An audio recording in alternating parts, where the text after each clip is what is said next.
ಆತ್ಮೀಯ ವಿದ್ಯಾರ್ಥಿಗಳೇ, ಕಳೆದ ತರಗತಿಯಲ್ಲಿ ನಾವು 10ನೇ ತರಗತಿಯ ರಾಸಾಯನಿಕ ಕ್ರಿಯೆಗಳು ಮತ್ತು ಸಮೀಕರಣಗಳು ಪಾಠದಲ್ಲಿ ಕೆಲವೊಂದು ಅಂಶಗಳನ್ನು ತಿಳ್ಕೊಂಡಿದ್ವಿ. ಅಂದರೆ ಭೌತಿಕ ಕ್ರಿಯೆಗಳು ಅಂದರೆ ಏನು, ಮತ್ತು ಭೌತಿಕ ಬದಲಾವಣೆ ಅಂದರೆ ಏನು, ಮತ್ತು ರಾಸಾಯನಿಕ ಕ್ರಿಯೆಗಳು ಮತ್ತು ರಾಸಾಯನಿಕ ಬದಲಾವಣೆಗಳು ಅಂತಂದರೆ ಏನು ಅನ್ನೋ ಅಂಶದ ಬಗ್ಗೆ ತಿಳ್ಕೊಂಡಿದ್ವಿ. ಈ ಒಂದು ತರಗತಿಯಲ್ಲಿ ಈ ಒಂದು ರಾಸಾಯನಿಕ ಸಮೀಕರಣಗಳನ್ನು ಹೇಗೆ ನಾವು ಸರಿದೂಗಿಸುವುದು ಅನ್ನೋದ್ರ ಬಗ್ಗೆ ನೋಡೋಣ. ರಾಸಾಯನಿಕ ಸಮೀಕರಣ ಅಂದರೆ ಎಲ್ರಿಗೂ ಗೊತ್ತಿದೆ, ರಾಸಾಯನಿಕ ಕ್ರಿಯೆಯ ಬದಲಾವಣೆಯಿಂದ ಆಗ್ತಕ್ಕಂತಹ ಯಾವುದೇ ಬದಲಾವಣೆಗಳನ್ನು ನಾವು ಈ ಸಮೀಕರಣದ ರೂಪದಲ್ಲಿ ವ್ಯಕ್ತಪಡಿಸಬಹುದು. ಸೊ ರಾಸಾಯನಿಕ ಬದಲಾವಣೆಗಳನ್ನು ಸಮೀಕರಣದ ರೂಪದಲ್ಲಿ ವ್ಯಕ್ತಪಡಿಸಿದಾಗ ಅದನ್ನು ನಾವು ರಾಸಾಯನಿಕ ಸಮೀಕರಣ ಅಂತ ಹೇಳ್ತೇವೆ. ಸೊ ಈ ರಾಸಾಯನಿಕ ಸಮೀಕರಣವನ್ನು ಸರಿದೂಗಿಸುವ ಮೊದಲು ನಾವು ರಾಶಿ ಸಂರಕ್ಷಣಾ ನಿಯಮವನ್ನು ತಿಳ್ಕೋಬೇಕು. ಏನಿದು ರಾಶಿ ಸಂರಕ್ಷಣಾ ನಿಯಮ? ರಾಶಿ ಸಂರಕ್ಷಣಾ ನಿಯಮದ ಪ್ರಕಾರ ಯಾವುದೇ ಒಂದು ವಸ್ತುವನ್ನು ನಾವು ಸೃಷ್ಟಿಸುವುದಾಗಲಿ ಅಥವಾ ಲಯಗೊಳಿಸುವುದಾಗಲಿ ಸಾಧ್ಯ ಇಲ್ಲ. ಅಂದರೆ ಅರ್ಥಾತ್ ಯಾವುದೇ ರಾಶಿಯನ್ನು ಅಂದರೆ ವಸ್ತುವಿನ ರಾಶಿಯನ್ನು ನಾವು ಹೊಸದಾಗಿ ಸೃಷ್ಟಿ ಮಾಡಲಿಕ್ಕೆ ಆಗೋದಿಲ್ಲ, ಜೊತೆಗೆ ಲಯಗೊಳಿಸಲಿಕ್ಕಾಗಲ್ಲ. ಲಯ ಮೇಲೆ ಹೌದು, ನಾಶಗೊಳಿಸಲಿಕ್ಕಾಗೋದಿಲ್ಲ. ಸೊ ಹಾಗಾಗಿ ರಾಶಿ ಸಂರಕ್ಷಣಾ ನಿಯಮದ ಪ್ರಕಾರ ರಾಶಿಯನ್ನು ಸೃಷ್ಟಿಸುವುದಾಗಲಿ ಲಯಗೊಳಿಸುವುದಾಗಲಿ ಸಾಧ್ಯವಿದೆ. ಆದ್ದರಿಂದ ಯಾವುದೇ ವಸ್ತುಗಳು ರಾಸಾಯನಿಕ ಕ್ರಿಯೆಯ ಮೊದಲು ಎಷ್ಟು ಅಂಶದಲ್ಲಿ ಪ್ರಮಾಣದಲ್ಲಿ ಇರ್ತದೋ ರಾಸಾಯನಿಕ ಕ್ರಿಯೆಯ ನಂತರವೂ ಅಷ್ಟೇ ಅಂಶದಲ್ಲಿ ಅಷ್ಟೇ ಪ್ರಮಾಣದಲ್ಲಿ ಇರಬೇಕಾಗುತ್ತೆ. ಸೊ ಇದು ರಾಶಿ ಸಂರಕ್ಷಣಾ ನಿಯಮ. ಸೊ ಅಲ್ಲಿ ರಾಶಿ ಸಂರಕ್ಷಿಸಲ್ಪಡ್ತದೆ. ರಾಸಾಯನಿಕ ಕ್ರಿಯೆಯ ಮೊದಲು ಮತ್ತು ರಾಸಾಯನಿಕ ಕ್ರಿಯೆಯ ನಂತರ ಸಂರಕ್ಷಿಸಲ್ಪಡ್ತದೆ, ಯಾವುದೇ ಬದಲಾವಣೆ ಆಗೋದಿಲ್ಲ ಅಂತಕ್ಕಂಥದ್ದು. ಸೊ ಆ ಒಂದು ನಿಯಮದ ಪ್ರಕಾರ ನಾವು ರಾಸಾಯನಿಕ ಸಮೀಕರಣಗಳನ್ನು ನಾವು ಸರಿದೂಗಿಸ್ತಾ ಹೋಗ್ಬೇಕು. ಸೊ ಅದರಲ್ಲಿ ವಿವಿಧ ಹಂತಗಳಿವೆ. ರಾಸಾಯನಿಕ ಕ್ರಿಯೆಯನ್ನು ಸರಿದೂಗಿಸುವಲ್ಲಿ, ರಾಸಾಯನಿಕ ಸಮೀಕರಣವನ್ನು ಸರಿದೂಗಿಸುವಲ್ಲಿ ಹಲವಾರು ಹಂತಗಳಿವೆ. ಅವನ್ನ ಹಂತಗಳ ರೀತಿಯಲ್ಲಿ ನೋಡ್ತಾ ಹೋದಾಗ ನಾವು ಹೇಗೆ ನಾವು ರಾಸಾಯನಿಕ ಕ್ರಿಯೆಯ ಸಮೀಕರಣವನ್ನು ಬರೆದು ಆ ಸಮೀಕರಣವನ್ನು ಹೇಗೆ ಸರಿದೂಗಿಸುವುದು ಅಂತಕ್ಕಂಥದ್ದು ನಮಗೆ ಮಂದಾಟ ಆಗುತ್ತೆ. ಸೊ ಹಾಗಾಗಿ ಹಂತದ ಪ್ರಕಾರ ನಾವು ಕಲಿತಾ ಹೋಗೋದು. ಸೊ ಒಂದನೇ ಹಂತದ ಪ್ರಕಾರ ನಾವು ಆ ರಾಸಾಯನಿಕ ಕ್ರಿಯೆ ರಾಸಾಯನಿಕ ಬದಲಾವಣೆ ಸಮೀಕರಣ, ಪದ ಸಮೀಕರಣ ಅಂತ ಕರಿತೀವಿ. ಪದ ಸಮೀಕರಣವನ್ನು ಬರ್ಕೊಂಡು ಏನು ತಿಳ್ಕೊಳ್ಳಿ. ಉದಾಹರಣೆ ಏನು ನೋಡಿ, ಇಲ್ಲಿ ಕಬ್ಬಿಣ. ಸೊ ಇದು ಕಬ್ಬಿಣ ಅಂತ ಅಂದ್ಕೊಳ್ಳೋದು. ಕಬ್ಬಿಣ ಪ್ಲಸ್ ನೀರು ಹಾಗೆಯೇ ಬಾಣದ ಗುರುತು, ಕಬ್ಬಿಣದ ಆಕ್ಸೈಡ್, ಫೆರಿಕ್ ಆಕ್ಸೈಡ್ ಅಂತ ಕಬ್ಬಿಣದ ಆಕ್ಸೈಡ್ ಅಥವಾ ಫೆರಿಕ್ ಆಕ್ಸೈಡ್ ಅಂತ ಕರೀತೀವಿ, ಪ್ಲಸ್ ಹೈಡ್ರೋಜನ್.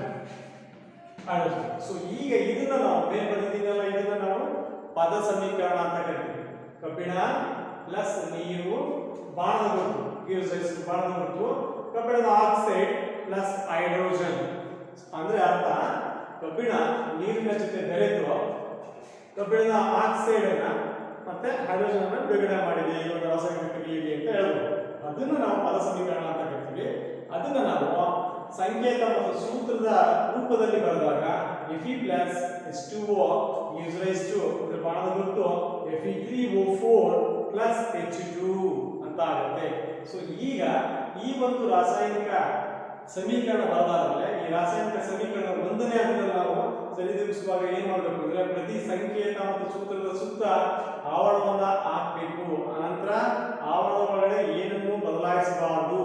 ಅಂದ್ರೆ ಈ ಒಂದು ಸಂಕೇತ Fe, ಈ ಪದ ಸಮೀಕರಣವನ್ನು ನಡೆಸಿಕೊಡ್ತೇನೆ ಮಕ್ಕಳೇ. ಆವರಣವನ್ನು ಹಾಕಿದ್ದೇನೆ, ಸಮಸ್ಯೆ ಇರೋದ್ರಿಂದ ಈ ಪದ ಸಮೀಕರಣವನ್ನು ನಡೆಸ್ತೇನೆ. ಕಾಣಿಸ್ತಿದೆಯಲ್ವಾ? ಅರ್ಥ ಆಗ್ತಿದ್ದಲ್ಲ ನಿಮಗೆ? ನೋಡಿ, ಈ ಪದ ಸಮೀಕರಣವನ್ನು ನಡೆಸ್ತೇನೆ. ಈಗ ಏನ್ ಮಾಡಬೇಕು ಅಂದ್ರೆ ಈ ಒಂದು ಸಮೀಕರಣದಲ್ಲಿ ಇರ್ತಕ್ಕಂತಹ ಪ್ರತಿ ಧಾತುವಿನ ಸಂಕೇತಗಳು ಅಥವಾ ಸಂಯುಕ್ತದ ಸೂತ್ರಗಳ ಸುತ್ತ ಆವರಣವನ್ನು ಹಾಕಬೇಕು. ಆ ಒಂದು ಕೆಲಸವನ್ನು ಮಾಡ್ತಾ ಇದ್ದೀವಿ, ಗಮನಿಸಿ. ಸೊ ಈಗ ಬಾಕ್ಸ್ ಹಾಕಬೇಕು ಅಥವಾ ಆವರಣವನ್ನು ಹಾಕಬೇಕು. ಈ ಒಂದು ಸೂತ್ರ, ಸಂಯುಕ್ತ ಆದರೆ ಸೂತ್ರ, ಧಾತುಗಳಾದರೆ ಸಂಕೇತ.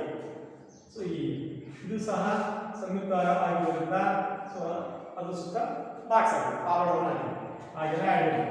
ಹೀಗೆ ಆವರಣವನ್ನು ಹಾಕಿದ್ವಿ. ನಂತರ ಇದೇ ಹಂತದಲ್ಲಿ ನಾವೇನು ಆವರಣ ಹಾಕಿದ ಮೇಲೆ ಈ ಆವರಣದ ಒಳಭಾಗದಲ್ಲಿ ಯಾವುದೇ ಕಾರಣಕ್ಕೂ ಯಾವುದೇ ಬದಲಾವಣೆಯನ್ನ ಮಾಡಬಾರದು. ಗೊತ್ತಿರಲಿ ಮಕ್ಕಳೇ, ಯಾವುದೇ ಬದಲಾವಣೆಯನ್ನ ಆವರಣದ ಒಳಗಡೆ ಮಾಡುವಂತಿಲ್ಲ ಸಮೀಕರಣವನ್ನು ಸರಿದೂಗಿಸುವಾಗ. ಗೊತ್ತಾಯ್ತಲ್ಲ? ಸರಿ. ಸೊ ಅದು ಈ ಸಮೀಕರಣ ಸರಿದೂಗಿಸುವ 1ನೇ ಹಂತದಲ್ಲಿ ನಾವು ತೆಗೆದುಕೊಳ್ಳಬೇಕಾದಂತಹ ಕ್ರಮ. ಗೊತ್ತಾಯ್ತಲ್ಲ? ಮುಂದಿನ ಹಂತ 2ನೇ ಹಂತ. 2ನೇ ಹಂತದಲ್ಲಿ ಏನು ನೋಡ್ಕೊಂಡ್ರೆ ಈ ಸರಿದೂಗಿಸಲ ನಾವು ಸರಿದೂಗಿಸಿಲ್ಲ, ಅದು ಸರಿದೂಗಿಸಬೇಕಾಗಿದೆ ಅಲ್ವಾ? ಸೊ ಸರಿದೂಗಿಸಿದ ಸಮೀಕರಣದಲ್ಲಿರ್ತಕ್ಕಂತಹ ವಿವಿಧ ಧಾತುಗಳ ಪರಮಾಣು ಸಂಖ್ಯೆಗಳನ್ನು ಪಟ್ಟಿ ಮಾಡ್ಕೋಬೇಕು. ಈ ಸಮೀಕರಣ ಮಾಡ್ಕೊಂಡಿದ್ದೀವಿ ಅಲ್ವಾ? ಆ ಸಮೀಕರಣದಲ್ಲಿ ಇರ್ತಕ್ಕಂತಹ ವಿವಿಧ ಧಾತುಗಳ ಪರಮಾಣು ಸಂಖ್ಯೆಗಳು ಎಷ್ಟಿದ್ದಾವೆ ಎಡಭಾಗದಲ್ಲಿ ಮತ್ತು ಬಲಭಾಗದಲ್ಲಿ. ಅಂದ್ರೆ ಎಡಭಾಗದಲ್ಲಿರ್ತಕ್ಕಂತಹ ಅಂಶಗಳನ್ನ ಏನಂತೀವಿ, LHS ನಲ್ಲಿರ್ತಕ್ಕಂಥ ನಾವು ಏನಂತೀವಿ, ಅವನ್ನ ಪ್ರತಿವರ್ತಕಗಳು ಅಂತ ಕರಿತೀವಿ. ಗೊತ್ತಿದೆಯಲ್ಲ ಮಕ್ಕಳು ನಿಮಗೆ, ಹಿಂದಿನ ತರಗತಿಯಲ್ಲಿ ಕಲ್ತಿದ್ದೀವಿ ನಾವು ಅಲ್ವಾ? ಸೊ ಹಾಗೆ ಈ ಬಾಣದ ನಂತರ ಇರ್ತಕ್ಕಂತಹ ಉತ್ಪನ್ನಗಳು ಅಂತ ಕರಿತೀವಿ. ಬಲಭಾಗದಲ್ಲಿರ್ತಕ್ಕಂತಹ ಅಂಶಗಳು ಏನಂತ ಕರಿತೀವಿ, ಉತ್ಪನ್ನಗಳು ಅಂತ ಕರಿತೀವಿ. ಗೊತ್ತಿದೆ ಅಲ್ವಾ? ಸೊ ಹಾಗೆ ಅವುಗಳಲ್ಲಿರ್ತಕ್ಕಂತಹ ಪರಮಾಣು ಸಂಖ್ಯೆಗಳನ್ನು ನಾವು ದಾಖಲೆ ಮಾಡ್ಕೋಬೇಕು. ಅಂದ್ರೆ ಈಗ ನೋಡ್ತಾ ಚೆಕ್ ಮಾಡ್ತಾ ಹೋಗೋಣ. ಒಂದು ಈ ಸಮೀಕರಣದ ಎಡಭಾಗದಲ್ಲಿರ್ತಕ್ಕಂಥ ಪ್ರತಿವರ್ತಕಗಳಲ್ಲಿರ್ತಕ್ಕಂತಹ ಪರಮಾಣುಗಳಲ್ಲಿ ಕಬ್ಬಿಣ ಮತ್ತು Fe ಇಲ್ಲಿ ಬಂದು ನೋಡಿ, ಕಬ್ಬಿಣ ಎಷ್ಟು ಸಂಖ್ಯೆಯಲ್ಲಿ ಆ ಪರಮಾಣುಗಳು ಇದೆ ಎಡಭಾಗದಲ್ಲಿ ಅಂದ್ರೆ ಇಲ್ಲಿ ಬಂದು ನೋಡಿ, ಪ್ರತಿವರ್ತಕಗಳಲ್ಲಿರುವ ಪರಮಾಣುಗಳ ಸಂಖ್ಯೆ LHS ಅಂದ್ರೆ ಲೆಫ್ಟ್ ಹ್ಯಾಂಡ್ ಸೈಡ್, ಎಡಬದಿಯಲ್ಲಿರ್ತಕ್ಕಂತಹ ಪ್ರತಿವರ್ತಕಗಳಲ್ಲಿ ಯಾವ್ಯಾವ ಧಾತುಗಳು ಎಷ್ಟು ಸಂಖ್ಯೆಯಲ್ಲಿವೆ ಅಂತ ನಾವು ಮಾಡ್ಕೋಬೇಕು, ಬರ್ಕೋಬೇಕು. ಹಾಗೆ ನೋಡೋಣ, ಕಬ್ಬಿಣ ಎಡಪಕ್ಕದಲ್ಲಿರ್ತಕ್ಕಂತಹ ಕಬ್ಬಿಣ ಎಷ್ಟು ಸಂಖ್ಯೆ ಇದೆ ಅಂದ್ರೆ ಒಂದಿದೆ ತಾನೆ, ನೋಡಿ ಒಂದೇ ಒಂದು ಪರಮಾಣು ಇದೆ ಅಲ್ವಾ? ಸೊ ಅದನ್ನು ಬರ್ಕೊಳ್ಳೋಣ, 1 ಅಲ್ವಾ? ಹಾಗೆಯೇ ಎಡಪಕ್ಕದಲ್ಲಿರ್ತಕ್ಕಂತಹ ಧಾತುಗಳಲ್ಲಿ ಹೈಡ್ರೋಜನ್ ಒಂದಿದೆ. ಸೊ H ಬಂದಿದೆ. ಹೈಡ್ರೋಜನ್ ಎಷ್ಟು ಸಂಖ್ಯೆಯಲ್ಲಿದೆ ಎಡಪಕ್ಕದಲ್ಲಿ ಹಾಗಾದ್ರೆ ಹೇಳಿ ನೋಡಿ, ಇಲ್ಲೆಲ್ಲೂ ಇಲ್ಲ, ಇಲ್ಲಿ ಮಾತ್ರ ಇದೆ. ಎಷ್ಟು ಸಂಖ್ಯೆಯಲ್ಲಿದೆ ಕಾಣ್ತಿದೆ ನಮಗೆ? 2 ಸಂಖ್ಯೆಯಲ್ಲಿದೆ. 2 ಪರಮಾಣುಗಳು ಹೈಡ್ರೋಜನ್ ಇದೆ. ಆದ್ರಿಂದ ಆ 2 ಸಂಖ್ಯೆಯನ್ನ ಬರ್ಕೊಳ್ಳೋಣ ಅಲ್ವಾ? ಸೊ ಹಾಗೆ ಮತ್ತೊಂದು ಧಾತು ಎಡಭಾಗದಲ್ಲಿದೆ, ಅದು ಯಾವುದೇ ಹೌದು, ಅದೇನೆ ಆಕ್ಸಿಜನ್ ಅಲ್ವಾ?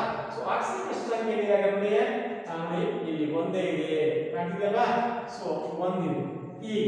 ಸೊ ಈಗ ನಾವು ಏನ್ ಮಾಡ್ಕೊಂಡ್ವಿ, ಪ್ರತಿವರ್ತಕಗಳಲ್ಲಿರುವ ಪರಮಾಣುಗಳ ಸಂಖ್ಯೆ LHS ನಲ್ಲಿರುವ ಪರಮಾಣುಗಳ ಸಂಖ್ಯೆನ ಬರ್ಕೊಂಡ್ವಿ, ಯಾವ್ಯಾವ ಎಷ್ಟಿದೆ ಅನ್ನೋದನ್ನ ಬರ್ಕೊಂಡ್ವಿ ಅಲ್ವಾ?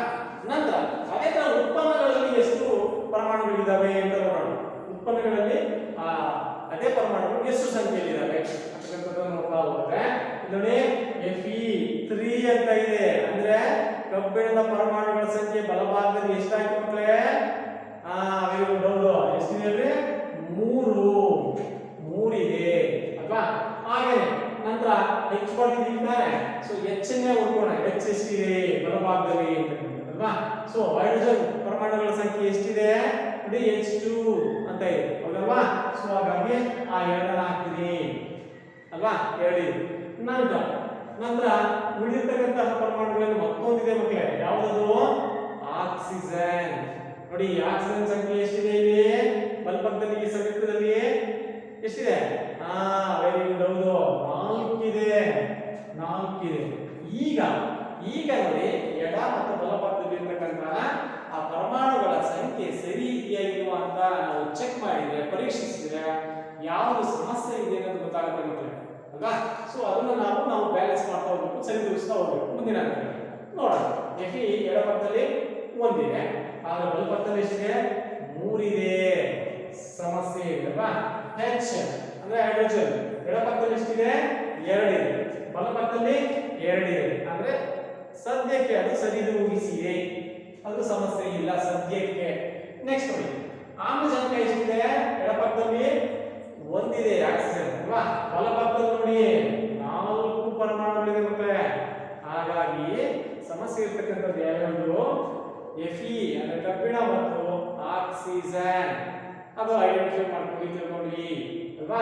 ಸೊ ಹಾಗಾಗಿ ಅವುಗಳನ್ನ ಬ್ಯಾಲೆನ್ಸ್ ಮಾಡ್ತಾ ಹೋದ್ರೆ ನಮಗೆ ಉಳಿದವು ಸಹ ಬ್ಯಾಲೆನ್ಸ್ ಆಗಲಿಕ್ಕೆ ಸಾಧ್ಯ ಆಗುತ್ತೆ ಅಲ್ವಾ?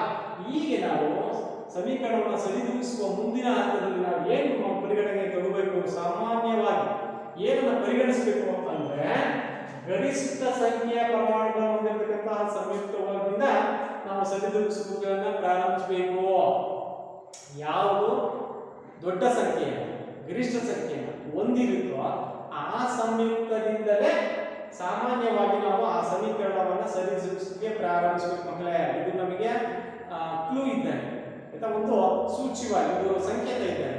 ಅದನ್ನ ಅನುಸರಿಸೋದ್ರಿಂದ ಸಮೀಕರಣವನ್ನು ಸರಿದೂಗಿಸಲಿಕ್ಕೆ ನಮಗೆ ಅನುಕೂಲ ಆಗುತ್ತೆ, ಈಸಿ ಆಗುತ್ತೆ ಮಕ್ಕಳೇ. ಅದನ್ನು ಗಮನಿಸಬೇಕು. ಸರಿ, ಹಾಗಾದ್ರೆ ಈ ಒಂದು ರಾಸಾಯನಿಕ ಕ್ರಿಯೆಯನ್ನ ನಾವು ಸಮೀಕರಣದಲ್ಲಿ ರೂಪದಲ್ಲಿ ಬರೆದಿದ್ದೀವಿ. ಈ ಒಂದು ಸಮೀಕರಣದಲ್ಲಿ ಯಾವುದು ಗರಿಷ್ಠ ಸಂಖ್ಯೆಯನ್ನು ಹೊಂದಿರತಕ್ಕಂತಹ ಸಂಯುಕ್ತ ಅಂತ ಐಡೆಂಟಿಫೈ ಮಾಡ್ತೀರಾ, ಗುರುತಿಸ್ತೀರಾ ಮಕ್ಕಳ? ನೋಡಿ ಗಮನಿಸಿ. Fe ಇದು ಸಂಯುಕ್ತ ಅಲ್ಲ, ಅದು ಧಾತು. H2O ಸಂಯುಕ್ತ ಹೌದು, ಅದರ ಗರಿಷ್ಠ ಸಂಖ್ಯೆ H2 ಅಂತ ಇದೆ. ಮುಂದಕ್ಕೆ ಹೋಗೋಣ, ಈ ಉತ್ಪನ್ನಗಳನ್ನು ಗಮನಿಸೋಣ. H2 ಒಂದು ಇದು ಸಂಯುಕ್ತ ಅಲ್ಲ ಅಲ್ವಾ? ಸೊ ಅಣುರೂಪದಲ್ಲಿರ್ತಕ್ಕಂತಹ ಒಂದು ಧಾತು ಅಣುರೂಪದಲ್ಲಿದೆ. ಸರಿ, ನೆಕ್ಸ್ಟ್ ಅದನ್ನು ಬಿಟ್ಟು ಉಳಿದಿರ್ತಕ್ಕಂತಹ ಸಂಯುಕ್ತ ಅಂದ್ರೆ Fe3O4 ಅಲ್ವಾ ಮಕ್ಕಳ? Fe3O4 ಅಂದ ಮೇಲೆ ಈ ಇಡೀ ಸಮೀಕರಣದಲ್ಲಿ ಗರಿಷ್ಠ ಸಂಖ್ಯೆಯ ಪರಮಾಣುಗಳನ್ನು ಹೊಂದಿರತಕ್ಕಂತಹ ಸಂಯುಕ್ತ ಅಂದ್ರೆ Fe3O4 ಮಕ್ಕಳ.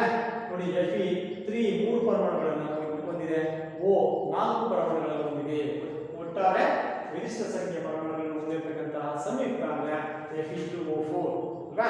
ಕಬ್ಬಿಣದ ಆಕ್ಸೈಡ್. ಅದರಿಂದ ನಾವು ಈ ಸಮೀಕರಣವನ್ನು ಸರಿದೂಗಿಸುವ ಕ್ರಿಯೆಯನ್ನು ಪ್ರಾರಂಭಿಸಬೇಕು ಅಲ್ವಾ? ಸರಿ, ಹಾಗಾದ್ರೆ ಇಲ್ಲಿ ಬರೆದಿದ್ದೀವಿ, ಈ ಸಮೀಕರಣವನ್ನು ಬರೆದ್ವಿ, ಬಾಕ್ಸ್ ಹಾಕಿದ್ದೀವಿ. ಆ ಗರಿಷ್ಠ ಸಂಖ್ಯೆಯ ಪರಮಾಣುಗಳನ್ನು ಹೊಂದಿರತಕ್ಕಂತಹ ಸಂಯುಕ್ತ Fe3O4 ಆಗಿದೆ. ಇಲ್ಲಿಂದಲೇ ಪ್ರಾರಂಭ ಮಾಡೋಣ ಅಲ್ವಾ? ಸರಿ, ಹಾಗಾದ್ರೆ ಇಲ್ಲಿ ಬಲಭಾಗದಲ್ಲಿ O4 ಇದೆ, 4 ಪರಮಾಣುಗಳನ್ನು ಹೊಂದಿದೆ. ಹಾಗಾದ್ರೆ ಎಡಭಾಗದಲ್ಲಿ ಎಷ್ಟಿದೆ ನೋಡಿ ಮಕ್ಕಳೇ? ಎಡಭಾಗದಲ್ಲಿ ಎಷ್ಟಿದೆ? ಒಂದೇ ಒಂದಿದೆ. ಆದ್ರಿಂದ ಅದನ್ನ 4 ಮಾಡಬೇಕು. ಸರಿ, ಅದನ್ನ 4 ಮಾಡಬೇಕು ಅಂತ ಹೇಳಿ ನಾವು ಇಲ್ಲಿ H2O2 ಹೀಗೆ ಬರೆಯೋದಿಲ್ಲ. H2O ಇದೆಯಲ್ವಾ, ಅದನ್ನು 4 ಮಾಡಬೇಕಲ್ಲ ಅಂತ ಹೇಳಿ ಹೀಗೆ ಬರೆಯುವಾಗಿಲ್ಲ, ತಪ್ಪದು. ಇದು ಟೋಟಲಿ ರಾಂಗ್. ಆ ರೀತಿ ಬರೆಯುವಂತಿಲ್ಲ ಮಕ್ಕಳೇ. ಅಥವಾ ಈ ರೀತಿ ಬರೆಯಬಹುದಾ ಅಂತ ತಿಳ್ಕೊಂಡಿದ್ರೆ ಅದು ಸಹ ತಪ್ಪು. ಈ ರೀತಿನೂ ಬರೆಯುವಂತಿಲ್ಲ, ಅದು ರಾಂಗ್, ತಪ್ಪು ಮಕ್ಕಳೇ. ಈ ರೀತಿ ಬರೆಯಬಾರದು. ಅದಕ್ಕೆ ಆ ಕಾರಣಕ್ಕೆ ಆ ರೀತಿಯ ಯಾವುದೇ ರೀತಿಯ ಬದಲಾವಣೆ ಮಾಡಬಾರದು ಅನ್ನೋ ಉದ್ದೇಶದಿಂದಲೇ ಈ ರೀತಿ ಆವರಣವನ್ನು ಹಾಕಿ ಅಂತ ಹೇಳ್ತಿರೋದು. ಆವರಣ ಒಳಗಡೆ ನಮ್ಗೆ ಏನು ಕೆಲಸ ಇಲ್ಲ, ಯಾವುದೇ ಬದಲಾವಣೆ ಮಾಡುವಂತಿಲ್ಲ ಅಲ್ವಾ? ಏನಿದ್ರು ಆವರಣದ ಹೊರಗಡೆ ಅಲ್ವಾ? ಸೊ ಆದ್ರಿಂದ ಈ ಸಮೀಕರಣದಲ್ಲಿ ನಾವು ಅದರ ಮೂವನ್ನ ಬ್ಯಾಲೆನ್ಸ್ ಮಾಡಬೇಕು, ಸರಿದೂಗಿಸಬೇಕು ಅಂದ್ರೆ ಅದರ ಹೊರಭಾಗದಲ್ಲಿ ಅಂದ್ರೆ ಇಲ್ಲಿ 4 ಸಂಖ್ಯೆಯನ್ನು ಹಾಕಬೇಕು. 4 ಸಂಖ್ಯೆಯನ್ನು ಇಲ್ಲಿಗೆ ಹಾಕಿದ್ರಿಂದ ಅಲ್ಲಿಗೆ O ಬ್ಯಾಲೆನ್ಸ್ ಆಯ್ತು. ಕಾಣಿಸ್ತಿದೆಯಲ್ಲ? ನೋಡಿ 4 O ಆಯ್ತು. ಬಲಭಾಗದಲ್ಲೂ 4 O ಅಂದ್ರೆ ಆಕ್ಸಿಜನ್ ಪರಮಾಣುಗಳಿವೆ. ಅಲ್ಲಿಗೆ ಈ ಒಂದು ಸಮೀಕರಣ ಭಾಗಶಃ ಸರಿದೂಗಿಸುತ್ತಾಯಿತು. ಭಾಗಶಃ ನೋಡಿ, ಭಾಗಶಃ ಸರಿದೂಗಿಸಿದಂತ ಕಂಪ್ಲೀಟ್ ಆಗಿಲ್ಲ ಅಂದ್ರೆ Fe ಬ್ಯಾಲೆನ್ಸ್ ಆಗಿಲ್ಲ. ಆಗಿದೆಯಾ? ಇಲ್ಲ. H ಬ್ಯಾಲೆನ್ಸ್ ಆಗಿದೆಯಾ? ಇಲ್ಲ. Fe ಕಬ್ಬಿಣ ಮತ್ತು ಹೈಡ್ರೋಜನ್ ಪರಮಾಣುಗಳು ಇನ್ನೂ ಸರಿದೂಗಿಸಿಲ್ಲ. ಅಂದಮೇಲೆ ಈ ಸಮೀಕರಣ ಇನ್ನೂ ಭಾಗಶಃ ಸರಿದೂಗಿಸಿದಂತೆ ಆಗಿದೆ ಅಲ್ವಾ? ಸರಿ, ಅದನ್ನು ಮುಂದುವರಿದು ನಾವು ಸಮೀಕರಣವನ್ನು ಪೂರ್ತಿಯಾಗಿ ಸರಿದೂಗಿಸುವ ಪ್ರಯತ್ನ ಮಾಡೋಣ. ಸರಿ, ಮುಂದಿನ ಹಂತದಲ್ಲಿ ನಾವೇನ್ ಮಾಡಬೇಕು? ಹೈಡ್ರೋಜನ್ ತೆಗೆದುಕೊಳ್ಳೋಣ. ಯಾಕೆಂದ್ರೆ ಇಲ್ಲಿ 4 ಹಾಕಿದ್ದೀವಿ. ಈ ಒಂದು 4 ಮತ್ತೆ ಇಡೀ ಸಂಯುಕ್ತಕ್ಕೆ ಅನ್ವಯಿಸುತ್ತೆ. ಇಡೀ ಸಂಯುಕ್ತ ಅಂದ್ರೆ ಈ 4 ಅಂತಕ್ಕಂಥದ್ದು H ಅಂದ್ರೆ ಹೈಡ್ರೋಜನ್ ಅನ್ವಯಿಸುತ್ತೆ, ಜೊತೆಗೆ O ಗೆ ಅಂದ್ರೆ ಆಕ್ಸಿಜನ್ ಅನ್ವಯಿಸುತ್ತೆ. ಎರಡಕ್ಕೂ ಅದು ಸಂಬಂಧಿಸಿದ ಸಂಖ್ಯೆ ಆಗಿದೆ. ಆಯ್ತಾ? ಸೊ ಇಲ್ಲಿ ಗುಣಿಸಬೇಕು ಅಂದ್ರೆ 4 2 8 ಅಲ್ವಾ? 4 8 ಅಂದ್ರೆ 8 ಪರಮಾಣುಗಳು H ಅಂದ್ರೆ ಹೈಡ್ರೋಜನ್ ಎಡಭಾಗದಲ್ಲಿ ಅಂದ್ರೆ ಪ್ರತಿವರ್ತಕಗಳ ಸೈಡ್ ಅಲ್ಲಿ ಆಯ್ತು, ಎಡ ತುದಿಯಲ್ಲಿ ಆಯ್ತು ಮಕ್ಕಳೇ. 8 H ಗಳಿದೆ ಅಂತ ಆಯ್ತು 4 ಸಂಖ್ಯೆ ಹಾಕಿರೋದ್ರಿಂದ. ಆದ್ರೆ O ಗಳ ಸಂಖ್ಯೆ ಆಲ್ರೆಡಿ ನೋಡಿದೀವಿ, 4 ಇದೆ, ಆ ಕಡೆ 4 ಇದೆ, ಬ್ಯಾಲೆನ್ಸ್ ಆಗಿದೆ ಅಲ್ವಾ? ಹಾಗಾಗಿ H ಗಳ ಸಂಖ್ಯೆ ಎಡಭಾಗದಲ್ಲಿ ಪ್ರತಿವರ್ತಕಗಳ ಬದಿಯಲ್ಲಿ 8 ಆಗಿರೋದ್ರಿಂದ ಬಲಭಾಗದಲ್ಲೂ ಅಂದ್ರೆ ಉತ್ಪನ್ನಗಳ ಭಾಗದಲ್ಲೂ ಸಹ ನಾವು ಅದನ್ನ 8 ಆಗಿ ಪರಿವರ್ತಿಸಬೇಕು. 8 ಪರಿವರ್ತಿಸಬೇಕು ಅಂತ ಹೇಳಿ ನಾವು ಏನ್ ಮಾಡಬೇಕು ಅಂದ್ರೆ ಅವನೊಳಗಡೆ ಏನಿಲ್ಲ ಅಂತ ಹೇಳಿ ಸೊ ಅದು ಮುಂಭಾಗ ಎಷ್ಟು ಸಂಖ್ಯೆ ಹಾಕ್ಬೇಕು? 2 ಹಾಕಿದ್ರೆ ಸರಿ ಆಗುತ್ತಾ? 3 ಹಾಕಿದ್ರೆ ಸರಿ ಆಗುತ್ತಾ? 2 ಹಾಕಿದ್ರೆ ಎಷ್ಟಾಗುತ್ತೆ? 2 × 4 ಆಯ್ತು. ಗುಣಿಸ್ಬೇಕು ಅಂತ ಹೇಳಿ ಅಲ್ವಾ? 2 × 4 ಆಯ್ತು. ಅದು 8 ಇದಾವಲ್ಲ ಎಡಪಕ್ಕದಲ್ಲಿ. ಸೊ 3 ಹಾಕಿದ್ರೆ ಸರಿ ಆಗುತ್ತಾ? 3 × 6 ಆಯ್ತು. ಸರಿ ಆಯ್ತಾ? ಬ್ಯಾಲೆನ್ಸ್ ಆಯ್ತಾ? ಇಲ್ಲ ಮಕ್ಕಳೇ ಅಲ್ವಾ? ಸೊ ಹಾಗಾದ್ರೆ ಎಷ್ಟು ಸಂಖ್ಯೆಯನ್ನು ಹಾಕ್ಬೇಕು? 8 ಹಾಕ್ಬೇಕು ಅಂದ್ರೆ ವೆರಿ ಗುಡ್. ಹೌದು, 4 ಸಂಖ್ಯೆಯನ್ನು ಹಾಕ್ಬೇಕು. 4 ಸಂಖ್ಯೆಯನ್ನು ಹಾಕಿ. ಸೊ ಆಗ 4ರಲ್ಲಿ 8H ಆಯ್ತು. ಎಡಭಾಗದಲ್ಲೂ 8H ಅಂದ್ರೆ ಹೈಡ್ರೋಜನ್ ಪರಮಾಣುಗಳಿವೆ. ಬಲಭಾಗದಲ್ಲೂ 4ರಲ್ಲಿ 8 ಹೈಡ್ರೋಜನ್ ಪರಮಾಣುಗಳಾಯಿತು. ಅಂದಮೇಲೆ H ಮತ್ತೆ O ಬ್ಯಾಲೆನ್ಸ್ ಆಯಿತು. ಎಡ ಮತ್ತು ಬಲಭಾಗದಲ್ಲಿ ಸರಿದೂಗಿಸಿದಂತಾಯಿತು ಅಲ್ವಾ? ಈಗಲೂ ಸಹ ಮಕ್ಕಳೇ, ಈಗಲೂ ಸಹ ಈ ಒಂದು ಸಮೀಕರಣ ಭಾಗಶಃ ಸರಿದೂಗಿಸಿದ ಸಮೀಕರಣ ಆಗಿದೆ. ಯಾಕೆಂದ್ರೆ ಎಫ್ ಇದು ಬ್ಯಾಲೆನ್ಸ್ ಆಗಿಲ್ಲ, ಎಫ್ ಅನ್ನು ನಾವಿನ್ನು ಸರಿದೂಗಿಸಿಲ್ಲ ಅಲ್ವಾ? ಆ ಕಾರಣಕ್ಕೆ ಈ ಸಮೀಕರಣ ಇನ್ನೂ ಸಹ ಭಾಗಶಃ ಸರಿದೂಗಿಸಿದ ಸಮೀಕರಣ ಅಂತ ಅನಿಸ್ಕೊಳ್ಳುತ್ತೆ. ಆದ್ರಿಂದ ಮುಂದಿನ ಹಂತದಲ್ಲಿ ನಾವು ಏನ್ ಮಾಡಬೇಕು ಅಂತಂದ್ರೆ ಈ ಕಬ್ಬಿಣದ ಪರಮಾಣುಗಳನ್ನು ಸಹ ಎಡ ಮತ್ತು ಬಲ ಬದಿಯಲ್ಲಿ ಸರಿದೂಗಿಸಬೇಕು. ಸರಿ ನೋಡಿ, ಮುಂದಿನ ಹಂತದಲ್ಲಿ ಕಬ್ಬಿಣ ಒಂದೇ ಒಂದಿದೆ ಎಡಭಾಗದಲ್ಲಿ ಅಲ್ವಾ? ಸರಿ, ಬಲಭಾಗದಲ್ಲಿ ಎಷ್ಟಿದೆ ಮಕ್ಕಳೇ ಗಮನಿಸಿ? 3 ಪರಮಾಣುಗಳಿವೆ. ಈಗ ನಾವು ಗುರುತು ಮಾಡಿ ಅಲ್ವಾ? ಒಂದಿದೆ, 3 ಪರಮಾಣುಗಳು ಕಬ್ಬಿಣದ ಪರಮಾಣುಗಳಿವೆ. ಹೌದು ತಾನೆ? ಗಮನಿಸಿದ್ರೆ ತಾನೆ? ಹೌದು. ಸೊ ಹಾಗಾಗಿ ಅದು ಇಂಬ್ಯಾಲೆನ್ಸ್, ಅದನ್ನ ಸರಿದೂಗಿಸಬೇಕು, ಬ್ಯಾಲೆನ್ಸ್ ಮಾಡಬೇಕು. ಸೊ ಹಾಗಾಗಿ ಬ್ಯಾಲೆನ್ಸ್ ಮಾಡಬೇಕು ಅಂತೇಳಿ ನಾವು ಎಡಭಾಗದಲ್ಲಿರ್ತಕ್ಕಂತಹ ಒಂದು ಕಬ್ಬಿಣದ ಪರಮಾಣುವಿನ ಮುಂಭಾಗದಲ್ಲಿ 3 ಹಾಕೋಣ. ಈಗ 3 ಕಬ್ಬಿಣದ ಪರಮಾಣುಗಳು ಪ್ರತಿವರ್ತಕಗಳ ಭಾಗದಲ್ಲಿ ಆಯಿತು. ಅದರ ಉತ್ಪನ್ನಗಳ ಭಾಗದಲ್ಲಿ ಎಷ್ಟಿದೆ? Fe3 3 ಅಲ್ವಾ? ಸೊ ಹಾಗಾಗಿ ಆ ಎಡಪಕ್ಕದಲ್ಲಿ ಮತ್ತು ಬಲಪಕ್ಕದಲ್ಲಿ ಆ ಕಬ್ಬಿಣದ ಪರಮಾಣುಗಳು ಸಹ ಸರಿದೂಗಿಸಲ್ಪಟ್ಟು ಈಗ ಒಂದು ಕಡೆಯಿಂದ ಗಮನಿಸೋಣ. ಒಂದು ಕಡೆಯಿಂದ ಗಮನಿಸಬೇಕು. ಮುಂದಿನ ಹಂತದಲ್ಲಿ ನಾವು ಎರಡೂ ಕಡೆ ಗಾತ್ರದ ಪರಮಾಣುಗಳ ಲೆಕ್ಕವನ್ನು ಹಾಕಿ ಎಷ್ಟು ಸರಿದೂಗಿಸಿದೆಯಾ ಇಲ್ವಾ ಅಂತಕ್ಕಂಥದ್ದನ್ನ ಚೆಕ್ ಮಾಡ್ತಾ ಹೋದ್ರೆ, ಪರೀಕ್ಷೆ ಮಾಡ್ತಾ ಹೋದ್ರೆ ನೋಡಿ, 3 ಪರಮಾಣುಗಳು ಕಬ್ಬಿಣದ ಪರಮಾಣುಗಳು ಪ್ರತಿವರ್ತಕಗಳ ಸೈಡಲ್ಲಿ ಇದೆ. ಹಾಗೆಯೇ ಕಬ್ಬಿಣದ ಪರಮಾಣುಗಳು ಬಲಭಾಗದಲ್ಲಿ ನೋಡಿ Fe3 3 ಅಂದ್ರೆ ಕಬ್ಬಿಣದ ಪರಮಾಣುಗಳು ಬ್ಯಾಲೆನ್ಸ್ ಆಯಿತು, ಸರಿದೂಗಿಸಲ್ಪಟ್ಟಿತು ಅಲ್ವಾ? ನೆಕ್ಸ್ಟ್ 4ರಲ್ಲಿ 8 ಜಲಜನಕದ ಪರಮಾಣುಗಳು ಎಡಭಾಗದಲ್ಲಿ ಇದೆ. ಬಲಭಾಗಕ್ಕೆ ಬನ್ನಿ, 4ರಲ್ಲಿ 8 ಜಲಜನಕದ ಪರಮಾಣುಗಳು ಆಯಿತು ಅಲ್ವಾ? ಸರಿ, ಹಾಗಾದ್ರೆ ಹೈಡ್ರೋಜನ್ ಪರಮಾಣುಗಳು ಸಹ ಎರಡೂ ಪಕ್ಕದಲ್ಲಿ ಬ್ಯಾಲೆನ್ಸ್ ಆಯಿತು ಅಲ್ವಾ? ಸರಿ, ಮುಂದಿನ ಗಾತ್ರವನ್ನು ನೋಡಿ. ಓ ಅಂತಕ್ಕಂದ್ರೆ ಆಕ್ಸಿಜನ್ ಪರಮಾಣುಗಳ ಸಂಖ್ಯೆ ಎಷ್ಟಿದೆ? ಎಡಭಾಗದಲ್ಲಿ 4 ಇದೆ ಅಲ್ವಾ? ಸೊ ಹಾಗಾಗಿ ಬಲಭಾಗದಲ್ಲೂ ಸಹ O4 ಅಂದಮೇಲೆ ಆ ಆಕ್ಸಿಜನ್ ಪರಮಾಣುಗಳು ಸಹ ಎರಡೂ ಕಡೆ ಸರಿದೂಗಿಸಲ್ಪಟ್ಟಿದೆ. ಒಟ್ಟಾರೆಯಾಗಿ ಈಗ ಈ ಒಂದು ಸಮೀಕರಣ ಸರಿದೂಗಿಸಲ್ಪಟ್ಟಿದೆ ಅಂತ ಹೇಳ್ಬೋದು ಮಕ್ಕಳೇ. ಆಯ್ತಾ? ಸೊ ಅದನ್ನ ಈ ರೀತಿ ಬರೀಬಹುದು. 3Fe plus 4H2O give rise to ಅಂದ್ರೆ ಬಾಣದ ಗುರುತು Fe3O4 plus 4H2 ಈ ರೀತಿ ಬರೀಬಹುದು ಮಕ್ಕಳು. ಇದು ಸರಿದೂಗಿಸಿದ ಸಮೀಕರಣ ಆಗುತ್ತೆ. ಈ ರೀತಿ ನಿಮಗೆ ಪರೀಕ್ಷೆಗೆ ಸಮೀಕರಣಗಳನ್ನು ಸರಿದೂಗಿಸಲಿಕ್ಕೆ ಕೊಡ್ತಾರೆ. ಅದನ್ನ ಪ್ರಾಕ್ಟೀಸ್ ಮಾಡಬೇಕು. ಈ ಹಂತಗಳನ್ನು ನಾವು ಗಮನಿಸಿ, ಈ ಹಂತಗಳನ್ನ ಮನವರಿಕೆ ಮಾಡಿಕೊಂಡು ಅರ್ಥ ಮಾಡಿಕೊಂಡು ಯಾವುದೇ ಸಮೀಕರಣವನ್ನು ನಾವು ಸರಿದೂಗಿಸಬಹುದು. ಸರಳವಾಗಿ ನಾವು ಈ ಹಂತಗಳನ್ನ ಪಾಲ್ಗೊಳಿಸಿಕೊಂಡು ನಾವು ಅದನ್ನ ಪ್ರಾಕ್ಟೀಸ್ ಮಾಡ್ಕೊಂಡು ನಾವು ಸಮೀಕರಣಗಳನ್ನು ಸರಿದೂಗಿಸಬಹುದು. ಸರಿ, ಮುಂದಿನ ಹಂತದಲ್ಲಿ ನೋಡಿ, ಈ ಸಮೀಕರಣ ಬರೆದ್ವಿ, ಬ್ಯಾಲೆನ್ಸ್ ಮಾಡಿದ್ವಿ, ಎಲ್ಲ ಆದ್ಮೇಲೆ ಅವುಗಳ ಭೌತ ಸ್ಥಿತಿಗಳ ಸಂಕೇತಗಳನ್ನು ಬರೀಬೇಕು. ಯಾವುದೇ ಗಾತ್ರದ ಸಂಯುಕ್ತಗಳ ಭೌತ ಸ್ಥಿತಿಗಳ ಸಂಕೇತಗಳನ್ನು ನಾವು ಬರೀಬೇಕಾಗುತ್ತೆ. ಆಯ್ತಾ? ಸರಿ, ಹಾಗಾದ್ರೆ ಆ ಸಂಕೇತಗಳು ಸಮೀಕರಣ 3Fe ಈ Fe ಯಾವ ಸ್ಥಿತಿಯಲ್ಲಿ ಇದೆ?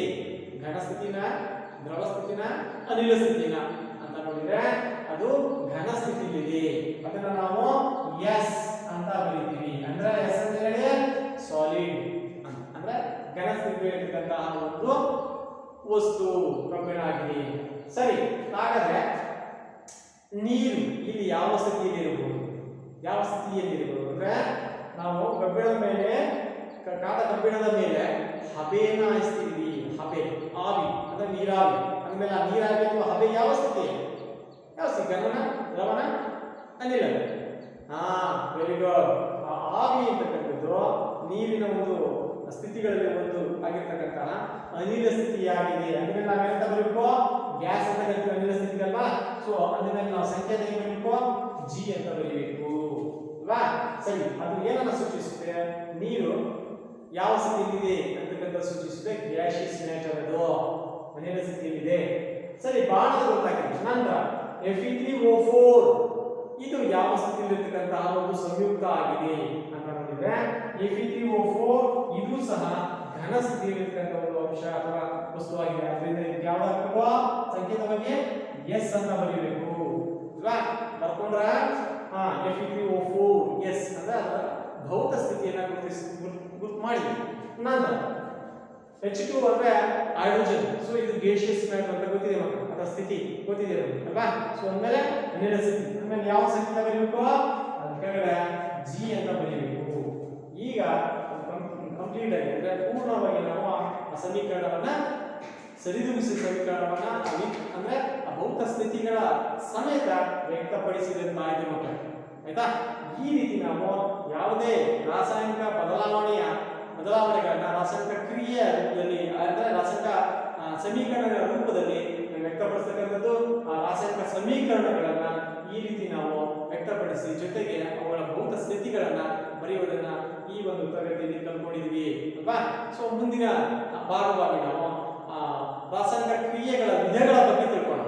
ರಾಸಾಯನಿಕ ಕ್ರಿಯೆಗಳ ವಿಧಗಳ ಬಗ್ಗೆ ತಿಳ್ಕೊಳ್ಳೋಣ.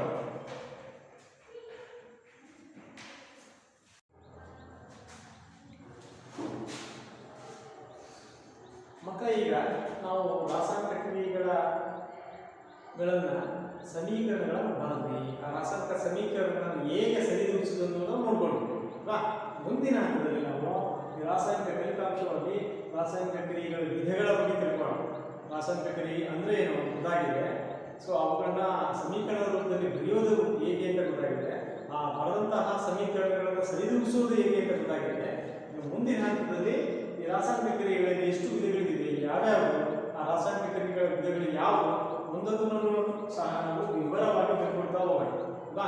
ಸೊ ಅದರಲ್ಲಿ ಮುಂಚೆ ನಾವು ಸಾಮಾನ್ಯವಾಗಿ ಯಾವುದೇ ರಾಸಾಯನಿಕ ಕ್ರಿಯೆಯಲ್ಲಿ ಒಂದು ಧಾತುವಿನ ಪರಮಾಣು ಇನ್ನೊಂದು ಧಾತುವಿನ ಪರಮಾಣುವನ್ನಾಗಿ ಪರಿವರ್ತನೆ ಮಾಡಲಿಕ್ಕೆ ಸಾಧ್ಯ ಇಲ್ಲ, ಅದು ಆಗೋದು ಇಲ್ಲ. ಯಾವುದೇ ಒಂದು ರಾಸಾಯನಿಕ ಕ್ರಿಯೆಯಲ್ಲಿ ಒಂದು ಧಾತುವಿನ ಪರಮಾಣು ಮತ್ತೊಂದು ಧಾತುವಿನ ಪರಮಾಣು ಆಗುವುದಿಲ್ಲ, ಪರಿವರ್ತನೆ ಆಗಲ್ಲ, ಬದಲಾವಣೆ ಆಗೋದಿಲ್ಲ. ಅಂದ್ರೆ ಅದರ ಅರ್ಥ ಯಾವುದೇ ಮಿಶ್ರಣದಿಂದ ಅಣುಗಳು ಯಾವ ಕಾರಣಕ್ಕೂ ಕಣ್ಮರೆ ಆಗೋದಿಲ್ಲ ಅಥವಾ ಎಲ್ಲಿಂದಲೂ ಹೊಸದಾಗಿ ಕಾಣಿಸಿಕೊಳ್ಳುವುದಿಲ್ಲ.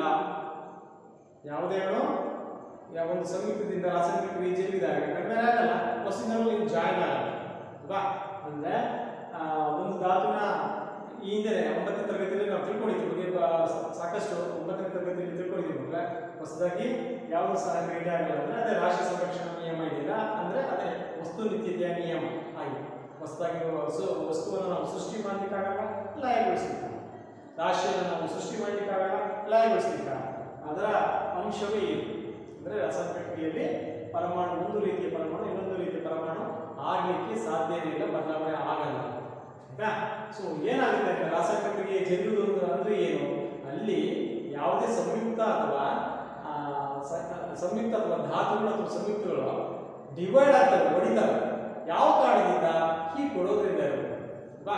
ಬೇರೆ ಬೇರೆ ಒಂದು ಉದ್ದೇಶದಿಂದ ಒಡೆದು ಅದರ ಬಂಧಗಳು ಒಡೆದು ಹೊಸ ವಸ್ತುಗಳು ಸೃಷ್ಟಿಯಾಗ್ತವೆ.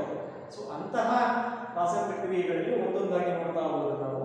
ಮೊದಲನೇದಾಗಿ ಸಂಯೋಗ ಕ್ರಿಯೆ ಅಥವಾ ರಾಸಾಯನಿಕ ಸಂಯೋಗ ಕ್ರಿಯೆ. ಸೊ ಹೆಸರೇ ಹೇಳುತ್ತೆ, ಯಾವುದು ಎರಡು ಅಥವಾ ಹೆಚ್ಚು ಪ್ರತಿವರ್ತಕಗಳು ಸೇರಿಕೊಂಡು ಕೇವಲ ಒಂದು ಸಂಯುಕ್ತ ಅಂದ್ರೆ ಉತ್ಪನ್ನ ಆಗ್ತಕ್ಕಂತಹ ಒಂದು ರಾಸಾಯನಿಕ ಕ್ರಿಯೆ ಇರಬಹುದು ಅಂತಕ್ಕಂಥದ್ದು. ಸಂಯೋಗ ಅಂದ್ರೆ ಸೇರಿಸುವುದು, ಸಂಯೋಗಗೊಳ್ಳುವುದು ಅಲ್ವಾ? ಎರಡು ಅಥವಾ ಎರಡಕ್ಕಿಂತ ಹೆಚ್ಚಿರ್ತಕ್ಕಂಥದ್ದು ಒಂದಾಗ್ತದೆ. ಸೊ ಅದು ಸಂಯೋಗ ಕ್ರಿಯೆ. ಇದಕ್ಕೆ ಒಂದು ಸಣ್ಣ ಚಟುವಟಿಕೆ ಏನಪ್ಪ, ಒಂದು ಬೀಕರ್ ಅಂತ ಇಟ್ಕೊಳ್ಳಿ. ನೀವು ಸಹ ಮನೇಲಿ ಮಾಡ್ಕೋಬಹುದು. ಅದನ್ನು ಗಮನಿಸಿರ್ತೀಯ, ನೋಡಿರ್ತೀಯ. ಅಂದ್ರೆ ಸುಣ್ಣ ನೋಡಿದ್ರಿ ಮಡಿಕೆಯಲ್ಲಿ ನೀರು ಹಾಕ್ಬಿಟ್ಟು ಅಲ್ವಾ. ಅದೇ ಒಂದು ರಾಸಾಯನಿಕ ಕ್ರಿಯೆಯನ್ನು ನಾವಿಲ್ಲಿ ಹೇಳ್ತಾ ಇರೋದು. ಸೊ ಇಲ್ಲಿ ಡ್ರಾಯಿಂಗ್ ನೋಡ್ತಾ ಹೋದ್ರೆ ಚಟುವಟಿಕೆಯನ್ನ ಒಂದು ಬೀಕರನ್ನ ತೆಗೆದುಕೊಂಡು ಅಲ್ವಾ, ಬೀಕರನ್ನು ತೆಗೆದುಕೊಂಡು ಸೊ ಆ ಬೀಕರಿನಲ್ಲಿ ನೀರನ್ನು ಹಾಕಿರ್ತೀವಿ, ಸ್ವಲ್ಪ ಪ್ರಮಾಣದ ನೀರು ಹಾಕಿ, ಅಥವಾ ಮೊದಲೇ ನಾವು ಈ ಕ್ಯಾಲ್ಸಿಯಂ ಆಕ್ಸೈಡ್ ಆಯ್ತಾ, ಸುಣ್ಣದ ಚೂರುಗಳು ಇರ್ತಲ್ಲ, ಆ ಸುಣ್ಣದ ಚೂರುಗಳನ್ನು ತೆಗೆದುಕೊಂಡು ಕೆಳಗಡೆ ತಳಭಾಗದಲ್ಲಿ ಇದಾವೆ ಅಲ್ವಾ. ಆ ಸುಣ್ಣದ ಚೂರುಗಳ ಮೇಲೆ ಸ್ವಲ್ಪ ನೀರನ್ನು ಹಾಕಿದ್ವಿ. ಸೊ ಅವಾಗ ಏನಾಗುತ್ತೆ ಅಂದ್ರೆ ಆ ಸುಣ್ಣದ ಚೂರುಗಳು ಅಂದ್ರೆ ಅರ್ಥಾತ್ ಕ್ಯಾಲ್ಸಿಯಂ ಆಕ್ಸೈಡ್, ಸೊ ಅದೇನಾಗುತ್ತೆ ಅಂತಂದ್ರೆ ಸುಣ್ಣ ನೀರಿನೊಂದಿಗೆ ವರ್ತಿಸುತ್ತೆ, ಬಹಳ ಕ್ಷಿಪ್ರವಾಗಿ ಹೋಗಿಸುತ್ತೆ, ಬಹಳ ಕ್ಷಿಪ್ರವಾಗಿ ವೇಗವಾಗಿ ಆ ಕ್ಯಾಲ್ಸಿಯಂ ಆಕ್ಸೈಡ್ ನೀರಿನ ಜೊತೆ ವರ್ತಿಸಿ ನಮಗೆ ಸಂಬಂಧಿಸಿದಂತಹ ಒಂದು ಸಂಯುಕ್ತವನ್ನು, ಕ್ಯಾಲ್ಸಿಯಂ ಹೈಡ್ರಾಕ್ಸೈಡ್ ಅಂತಕ್ಕಂಥ ಸಂಯುಕ್ತವನ್ನು ನೀಡುತ್ತದೆ ಮಕ್ಕಳೇ. ಅಂದ್ರೆ ಹರಿದ ಸುಣ್ಣ ಇರ್ತದೆ ಆಯ್ತಾ. ಸರಿ, ಸೊ ಈಗ ನಾವು ಈ ಒಂದು ಕ್ರಿಯೆ ಆದ್ಮೇಲೆ ಏನ್ ಮಾಡಿದ್ವಿ, ಮನೇಲಿ ನೋಡಿರ್ಲಿಲ್ಲ, ಒಂದು ಮಡಿಕೆ ತಗೋತೀವಿ, ಆ ಸುಣ್ಣವನ್ನ ಮಾರ್ಕೆಟಿಂದ ತಂದಂತಹ ಸುಣ್ಣವನ್ನ ಅದ್ರಲ್ಲಿ ಹಾಕ್ತಿವಿ, ಅಂದ್ರೆ ಸುಣ್ಣವನ್ನು ಹಾಕ್ತಿವಿ, ಅದ್ರಲ್ಲಿ ನೀರನ್ನು ಹಾಕ್ತೀವಿ ಅಲ್ವಾ. ಆ ನೀರು ಹಾಕಿದಾಗ ಏನಾಗುತ್ತೆ, ಸ್ವಲ್ಪ ಸಮಯದ ನಂತರ ನಾವು ಗಮನಿಸಿದ್ರೆ ಅದು ಕುದಿತಕ್ಕಂಥದ್ದು ಎಲ್ಲ ಕುದಿತಾ ಇರುತ್ತೆ. ಸೊ ಅದು ನಂತರದಲ್ಲೇ ಅದನ್ನ ಸೈಡಲ್ಲಿ ನಾವು ಇದನ್ನ ಇಟ್ಕೊಂಡ್ರೆ, ಅಂತಂದ್ರೆ ಮಡಿಕೆಯನ್ನು ಸೈಡಲ್ಲಿ ಇಟ್ಕೊಂಡ್ರೆ ಟಚ್ ಮಾಡಿದ್ರೆ ನಮಗೆ ಗೊತ್ತಾಗುತ್ತೆ, ಅದರ ಬಿಸಿಯ ಅನುಭವ ಆಗುತ್ತೆ. ಮಡಿಕೆಯನ್ನು ನಾವು ಟಚ್ ಮಾಡಿದ್ರೆ ಬಿಸಿಯ ಅನುಭವ ಆಗುತ್ತಲ್ವಾ. ಸೊ ಅದರಿಂದ ಉಷ್ಣ ಅಲ್ಲಿ ಬಿಡುಗಡೆ ಆಗ್ತಾ ಇದೆ, ಅದೇ ರೀತಿ ಇಲ್ಲೂ ಸಹ ಈ ಬೀಕರ್ ನಾವು ಟಚ್ ಮಾಡಿ ನೋಡಿದ್ರೆ ಇಲ್ಲಿ ನಮಗೆ ಬಿಸಿಯ ಅನುಭವ ಆಗುತ್ತದೆ. ಅರ್ಥಾಯ್ತಾ, ಬಿಸಿಯ ಅನುಭವ. ಅದರ ಅರ್ಥ ಏನಪ್ಪಾ ಅಂತಂದ್ರೆ ಈ ಒಂದು ರಾಸಾಯನಿಕ ಕ್ರಿಯೆಯಿಂದ ಉಷ್ಣ ಪ್ರಕೃತಿಗೆ ಹೊರಗೆ ಬಿಡುಗಡೆಯಾಗಿದೆ ಅಂತ. ಸೊ ಇಂಥ ರಾಸಾಯನಿಕ ಕ್ರಿಯೆಗಳನ್ನೇ ನಾವು ಬಹಿರುಷ್ಣಕ ಕ್ರಿಯೆಗಳು ಅಂತ ಹೇಳೋದು. ಬಹಿರುಷ್ಣಕ ಅಂದ್ರೆ ಅಂದ್ರೆ ಹೊರಗೆ ಉಷ್ಣವನ್ನ ಉತ್ಪತ್ತಿ ಬಿಡುಗಡೆ ಮಾಡತಕ್ಕಂತಹ ರಾಸಾಯನಿಕ ಕ್ರಿಯೆಗಳು ಇವು ಅಂತ. ಸೊ ಈ ರೀತಿಯ ರಾಸಾಯನಿಕ ಕ್ರಿಯೆಗಳನ್ನ ನಾವು ಬಹಿರುಷ್ಣಕ ರಾಸಾಯನಿಕ ಕ್ರಿಯೆಗಳು ಅಂತ ಹೇಳ್ತೀವಿ ಮಕ್ಕಳ. ಸರಿ, ಈ ಒಂದು ರಾಸಾಯನಿಕ ಕ್ರಿಯೆಯಲ್ಲಿ ಜರುಗತಕ್ಕಂಥದ್ದನ್ನ ನಾವು ಸಮೀಕರಣ ರೂಪದಲ್ಲಿ ಬರೆದಾಗ ಹೇಗೆ ಬರೀಬಹುದು ಮಕ್ಕಳ ಗೊತ್ತಿದೆ ನಮಗೆ. ಕ್ಯಾಲ್ಸಿಯಂ ಆಕ್ಸೈಡ್ ಸೂತ್ರ ಏನಿದೆ, ಕ್ಯಾಲ್ಸಿಯಂ ಆಕ್ಸೈಡ್ ಸೂತ್ರ ಹೌದು, ವೆರಿ ಸಿಂಪಲ್, CaO, ಕ್ಯಾಲ್ಸಿಯಂ ಸಂಕೇತ Ca ಹೌದು ತಾನೆ, ಹಾಗೇನೆ ಆಕ್ಸಿಜನ್ O ಗೊತ್ತಿದೆ. ಸೊ ಅದು ಸಮೀಕರಣ ರೂಪದಲ್ಲಿದ್ದಾಗ ಕ್ಯಾಲ್ಸಿಯಂ ಆಕ್ಸೈಡ್ ಅಲ್ವಾ. ಸೊ ಹಾಗಾಗಿ ಕ್ಯಾಲ್ಸಿಯಂ ಆಕ್ಸೈಡ್ ಅದರ ಸೂತ್ರ CaO. ಅದನ್ನ ನಾವು ಕನ್ನಡದಲ್ಲಿ ಏನು ಹೇಳ್ತೀವಿ, ಸುಟ್ಟ ಸುಣ್ಣ. ನೋಡಿದಿರ್ತಾನೆ, ನೋಡಿದ ಹೌದು. ಹಾಗೆ ಮನೆಗಳಿಗೆ ಹೊಸ ಹಬ್ಬ ಬಂದಾಗ ಅಲ್ವಾ, ಮನೆಗಳಿಗೆಲ್ಲ ಬಡಿತಾರಲ್ಲ ಸುಣ್ಣ, ಅದೇ ಒಂದು ಕ್ರಿಯೆಯನ್ನ ನಾವು ಇಲ್ಲಿ ಗಮನಿಸಿದ್ರು. ಸೊ ಸುಟ್ಟ ಸುಣ್ಣ. ಸೊ ನೀರಿನ ಸುಟ್ಟ ಮಕ್ಕಳೇ ನೇರಳೆ ಹೌದು, ವೆರಿ ಗುಡ್, H2O ಅಲ್ವಾ. ಸರಿ, ಇವುಗಳು ಯಾವ ಭೌತ ಸ್ಥಿತಿಯಲ್ಲಿ ಇದಾವೆ, ಸುಟ್ಟ ಸುಣ್ಣ ಯಾವ ಸ್ಥಿತಿಯಲ್ಲಿ ಇದೆ ಗೊತ್ತಲ್ಲ, ಹೌದು, ಘನ ಸ್ಥಿತಿಯಲ್ಲಿದೆ. ಹಾಗಾದ್ರೆ ನಾವು ಇಲ್ಲಿ ಏನಂತ ಬರೀಬೇಕು, ಎಸ್ ಅಂತ ಬರೀಬೇಕು. ಒಂದು ಸಾಲಿಡ್ ತಾನೆ, ಹೌದು, ಎಸ್ ಅಂತ ಬರೀಬೇಕು, ಅದರ ಭೌತ ಸ್ಥಿತಿಯನ್ನು, ಹೌದು ತಾನೆ. ಹಾಗೆ ನೀರು ಯಾವ ಸ್ಥಿತಿಯಲ್ಲಿ ಇದೆ ಮಕ್ಕಳೇ, ಹೌದು, ದ್ರವ ಸ್ಥಿತಿಯಲ್ಲಿ ನೀರನ್ನು ಹಾಕಿದೀವಿ, ಹೌದು ತಾನೆ, ಬೀಕರ್ಗೆ ಅಥವಾ ಮಡಿಕೆಗೆ ಪಾತ್ರೆಗೆ, ಹೌದು ತಾನೆ. ಸೊ ಹಾಗಾಗಿ ಎಂತ ಬರೀಬೇಕು, ಎಲ್ ಅಂತ ಬರೀಬೇಕು, ಎಲ್, ಹೌದು ತಾನೆ. ಸರಿ, ಹಾಗೆ ನೆಕ್ಸ್ಟ್ ಈ ರಾಸಾಯನಿಕ ಕ್ರಿಯೆ ಕೆಲವು ನಿಮಿಷಗಳ ನಂತರ ಜರುಗಿದ ಮೇಲೆ ನಮಗೆ ಹರಡಿದ ಸುಣ್ಣ ಸಿಗುತ್ತೆ.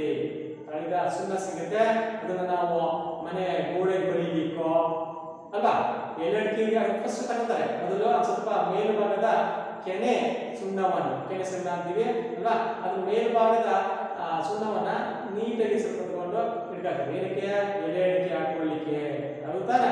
ಸೊ ಹಾಗೆ ತಗೊಂಡು ನಂತರದಲ್ಲಿ ಅದನ್ನ ಗೋಡೆ ಬರೀಲಿಕ್ಕೂ ಬೇರೆ ಬೇರೆ ಉದ್ದೇಶಕ್ಕೆ ಬಳಸ್ತಾರೆ ಅಲ್ವಾ.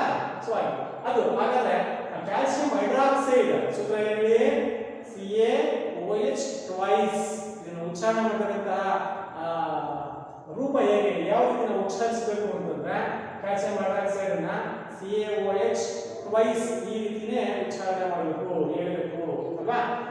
ನಂತರ ಇದು ಯಾವ ರೀತಿಯ ಸ್ಥಿತಿಯಲ್ಲಿದೆ, ಅಕ್ವೇಷಿಯಸ್ ಸ್ಥಿತಿಯಲ್ಲಿ ಇರ್ತದೆ, ಜಲೀಯ ಸ್ಥಿತಿಯಲ್ಲಿ ಇರ್ತದೆ, ಪ್ರಾರಂಭ ಜಲೀಯ ಸ್ಥಿತಿಯಲ್ಲಿ ಇರ್ತದೆ. ಸೊ ಅದನ್ನ AQ ಅಂತ ಬರೆಯಬೇಕು, ಅಂದ್ರೆ ಆಕ್ಟಿವೇಶನ್ ಸ್ಟೇಜ್ ಅಲ್ವಾ, ಜಲೀಯ ಸ್ಥಿತಿಯಲ್ಲಿ. ನಂತರ ಸುಣ್ಣ ಬಿಡುಗಡೆ ಆಗಿದೆ, ಸಾರಿ ಉಷ್ಣ ಬಿಡುಗಡೆ ಆಗಿದೆ ಅಲ್ವಾ. ಉಷ್ಣ ಅಂದ್ರೆ ಅದನ್ನ ನಾವು ಟಚ್ ಮಾಡ್ತೀವಲ್ಲ, ಮಡಿಕೆಯ ಹೊರಭಾಗದಲ್ಲಿ ನಾವು ಟಚ್ ಮಾಡಿದ್ರು ಸಹ ನಮಗೆ ಆ ಅನುಭವ ಆಗುತ್ತೆ, ಬಿಸಿಯ ಅನುಭವ ಆಗುತ್ತೆ. ಅಥವಾ ಅಲ್ಲಿ ಉಷ್ಣ ಬಿಡುಗಡೆ ಆಗದೆ ಅಂತ ಗೊತ್ತಾಗುತ್ತೆ. ಇದು ಸಹ ಬೀಕರನ್ನು ಟಚ್ ಮಾಡಿದ್ರೆ ಬಿಸಿಯ ಅನುಭವ ಆಗುತ್ತೆ. ಆ ನೀರನ್ನು ಟಚ್ ಮಾಡಿದ್ರೆ, ಮೊದಲು ನಾವು ಹಾಕಿದ್ದು ತಣ್ಣನೆಯ ನೀರು, ಆದರೆ ಈಗ ನೀರು ಮೇಲ್ಭಾಗದಲ್ಲಿರುವ ನೀರನ್ನು ಸ್ವಲ್ಪ ಟಚ್ ಮಾಡಿದ್ರೆ ಸಾಕು ನಮಗೆ ಸುಡ್ತಾ ಇರುತ್ತೆ. ಯಾಕೆ ಸುಡ್ತಾ ಇದೆ ಅಂದ್ರೆ ಅಲ್ಲಿ ರಾಸಾಯನಿಕ ಕ್ರಿಯೆ ಜರುಗಿದೆ. ಮತ್ತು ರಾಸಾಯನಿಕ ಕ್ರಿಯೆ ಯಾವ ಮಧ್ಯೆ ಜರುಗಿದೆ? ಕ್ಯಾಲ್ಸಿಯಂ ಆಕ್ಸೈಡ್ ಮತ್ತು ನೀರಿನ ನಡುವೆ ರಾಸಾಯನಿಕ ಕ್ರಿಯೆ ವೇಗವಾಗಿ ಜರುಗಿದೆ. ಅದರಿಂದ ಕ್ಯಾಲ್ಸಿಯಂ ಹೈಡ್ರಾಕ್ಸೈಡ್ ಮತ್ತು ಉಷ್ಣ ಬಿಡುಗಡೆ ಆಗಿದೆ. ಆಯ್ತಾ? ಸೊ ಹೀಗೆ ನಾವು ಈ ಒಂದು ರಾಸಾಯನಿಕ ಕ್ರಿಯೆಗಳು ನಾವೇನು ಕರಿತೀವಿ ಅಂದ್ರೆ ಸಂಯೋಗ ಕ್ರಿಯೆ ಅಂತ ಕರಿತೀವಿ. ಯಾಕೆ ಅಂದ್ರೆ ನೋಡಿ, ಪ್ರತಿವರ್ಧಕಗಳಲ್ಲಿ ಎಷ್ಟು ಪ್ರತಿವರ್ಧಕಗಳಿವೆ? 2 ಪ್ರತಿವರ್ಧಕಗಳಿವೆ. ಯಾವ್ಯಾವುದು? CaO plus H2O, 2 ಪ್ರತಿವರ್ಧಕಗಳು. ಉತ್ಪನ್ನಗಳಲ್ಲಿ ಎಷ್ಟಿದೆ? ಕೇವಲ ಒಂದೇ ಇದೆ. ಯಾವುದದು?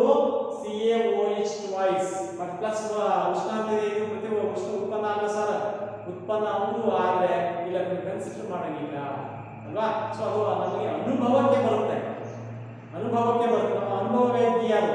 ಆದರೆ ಅದು ಘನ ದ್ರವ ಅನಿಲ ಸ್ಥಿತಿಯಲ್ಲಿ ಆದದ್ದೇನಿಲ್ಲ ಅಲ್ವಾ. ಸೊ ಹಾಗಾಗಿ ಅದು ಕನ್ಸಿಡರ್ ಮಾಡೋದಿಲ್ಲ. ಸೊ ಹಾಗಾಗಿ ಅನುಭವ ವೇದ್ಯ. ಸೊ ಹಾಗಾಗಿ ಒಂದೇ ಒಂದು ಉತ್ಪನ್ನ ಬಂದಿದೆ. ಹಾಗಾಗಿ ನಾವು ಸಂಯೋಗ, ರಾಸಾಯನಿಕ ಸಂಯೋಗ ಕ್ರಿಯೆ ಎಂದರೇನು ಅಂತ ಕೇಳಿದ್ರೆ ಅದಕ್ಕೆ ಉತ್ತರವಾಗಿ ನಾವು ಈ ರೀತಿ ಹೇಳೋದು: 2 ಅಥವಾ 2ಕ್ಕಿಂತ ಹೆಚ್ಚು ಪ್ರತಿವರ್ಧಕಗಳು ರಾಸಾಯನಿಕವಾಗಿ ವರ್ತಿಸಿ ಕೇವಲ ಒಂದೇ ಒಂದು ಉತ್ಪನ್ನವನ್ನ ಉತ್ಪತ್ತಿ ಮಾಡತಕ್ಕಂತಹ ರಾಸಾಯನಿಕ ಕ್ರಿಯೆಗೆ ನಾವೇಳ್ತೀವಿ? ರಾಸಾಯನಿಕ ಸಂಯೋಗ ಕ್ರಿಯೆ ಅಂತ ಹೇಳ್ತೀವಿ. ಈ ರೀತಿ ಹೇಳ್ಬೋದು. ಸರಿ, ಹಾಗಾದ್ರೆ ಈ ರಾಸಾಯನಿಕ ಸಂಯೋಗ ಕ್ರಿಯೆ ಉದಾಹರಣೆ ಕೊಡಿ ಅಂದ್ರೆ ಒಂದು ಉದಾಹರಣೆ ಕೊಡಿ. ಯಾವುದು? ಕ್ಯಾಲ್ಸಿಯಂ ಆಕ್ಸೈಡ್, ಕ್ಯಾಲ್ಸಿಯಂ ಸುಣ್ಣ ನೀರಿನಲ್ಲಿ ವರ್ತಿಸಿ ಕ್ಯಾಲ್ಸಿಯಂ ಹೈಡ್ರಾಕ್ಸೈಡ್ ಅನ್ನು ಕೊಡುತ್ತದೆ. ಇದೊಂದು ರಾಸಾಯನಿಕ ಕ್ರಿಯೆ. ಹಾಗೆಯೇ ಮತ್ತೊಂದು ಉದಾಹರಣೆ ನೋಡೋಣ. ಕಾರ್ಬನ್ ಸಂಕೇತ ಏನು ಮಕ್ಕಳೇ? ಸಿ. Very good. ಕಾರ್ಬನ್ ಸಂಕೇತ ಸಿ ಅಲ್ವಾ. ಅಂದ್ರೆ ಕಟ್ಟಿಗೆ ಅಂತ ಹೇಳ್ಬೋದು, ಕಾಗದ ಇರ್ಬೋದು, ಕಟ್ಟಿಗೆ ಇರ್ಬೋದು, ಎಲ್ಲವೂ ಕಾರ್ಬನ್ ಇದೆ ತಾನೆ, ಇಂಗಾಲ ಇದೆ ತಾನೆ. ಯಾವುದೇ ಇಂಧನಗಳಲ್ಲಿ ಕಾರ್ಬನ್ ಯಥೇಚ್ಛವಾಗಿರುತ್ತೆ. ಕಲ್ಲಿದ್ದಲಿರ್ಬೋದು, ದ್ರವ ರೂಪದ ಪೆಟ್ರೋಲ್, ಡೀಸೆಲ್, ಸೀಮೆ ಎಣ್ಣೆ ಇವುಗಳಿರ್ಬೋದು ದ್ರವ ರೂಪದ ಇಂಧನಗಳು ಅಲ್ವಾ. ಅದೇ ಅನಿಲ ರೂಪದ ಇಂಧನವಾಗಿ ಮೀಥೇನ್ ಇರ್ಬೋದು ಅಲ್ವಾ. LPG, ಲಿಕ್ವಿಡ್ ಪೆಟ್ರೋಲಿಯಂ ಗ್ಯಾಸ್, ದ್ರವಿತ ಪೆಟ್ರೋಲಿಯಂ ಅನಿಲ ಇರ್ಬೋದು ಅಲ್ವಾ. ಹೈಡ್ರೋಜನ್ ಇರ್ಬೋದು. ಹೀಗೆ ಸೊ ಇವು ಬೇರೆ ಬೇರೆ ಹೈಡ್ರೋಜನ್ ಅದರಲ್ಲಿ ಇಂಗಾಲ ಇಲ್ಲ. ಸೊ ಅದಕ್ಕೆ ಬಿಟ್ಬಿಡಿ. ಹಾಗೆ ಒಟ್ಟಾರೆ ಇಂಗಾಲ ಎಲ್ಲ ಇಂಧನಗಳಲ್ಲೂ ಸಹ ಕಾಮನ್ ಆಗಿರತಕ್ಕಂಥ ಒಂದು ಫ್ಯಾಕ್ಟರ್ ಅಂಶವಾಗಿದೆ. ಸೊ ಇದು ಗಾಳಿಯೊಂದಿಗೆ ವರ್ತಿಸಿ ದಹಿಸಲ್ಪಟ್ಟಿದೆ ಅಂದ್ರೆ ಇಂಗಾಲ ಅಂದ್ರೆ ಕಟ್ಟಿಗೆ ಯಾವುದೇ ದಹನ ಕ್ರಿಯೆ ಆಗಬೇಕು ಕೂಡ ಅಂಶಗಳು ಇರಬೇಕು. ಸೊ ಹಾಗೆ ದಹಿಸಲ್ಪಟ್ಟು ನಮ್ಗೆ ಏನ್ ಸಿಗ್ತದೆ? ಕಾರ್ಬನ್ ಡೈಆಕ್ಸೈಡ್ ಸಿಗ್ತದೆ. ನೋಡಿ, ಇಲ್ಲೂ ಸಹ 2 ಪ್ರತಿವರ್ಧಕಗಳಿವೆ. ಎಷ್ಟಿದೆ ಇಲ್ಲಿ ಪ್ರತಿವರ್ಧಕಗಳು? 2 ಇದೆ. ಯಾವ್ಯಾವಪ್ಪ ನೋಡಿ? ಯಾವುದು? ಒಂದು ಇಂಗಾಲ, ಮತ್ತೊಂದು ಯಾವ್ದಿದೆ? ಹೌದು, ಆಕ್ಸಿಜನ್. ಸೊ ಅವೆಲ್ಲೂ ಸಹ ಪರಸ್ಪರ ರಾಸಾಯನಿಕ ಕ್ರಿಯೆಯಲ್ಲಿ ಪಾಲ್ಗೊಂಡು ನಮಗೆ ಕೇವಲ ಒಂದೇ ಒಂದು ಉತ್ಪನ್ನವನ್ನು ಉತ್ಪತ್ತಿ ಮಾಡಿದೆ. ಅದ್ಯಾವುದು? CO2 ಅಂದ್ರೆ ಇಂಗಾಲದ ಡೈಆಕ್ಸೈಡ್. ಅದೇ ರೀತಿ ಮತ್ತೊಂದು ಉದಾಹರಣೆ ನೋಡೋಣ. ನಿಮಗೆ ಗೊತ್ತಿದೆಯಾ? ಈಗ ನಾವು ಕಲಿತಿದ್ದೀವಿ, ಇದೇ ಪಾಠದಲ್ಲಿ ಹಿಂದೆ ಮೊದಲ ಪೀರಿಯಡ್ ಅಲ್ಲಿ ಕಲಿತಿದ್ದೀವಿ ಅಲ್ವಾ.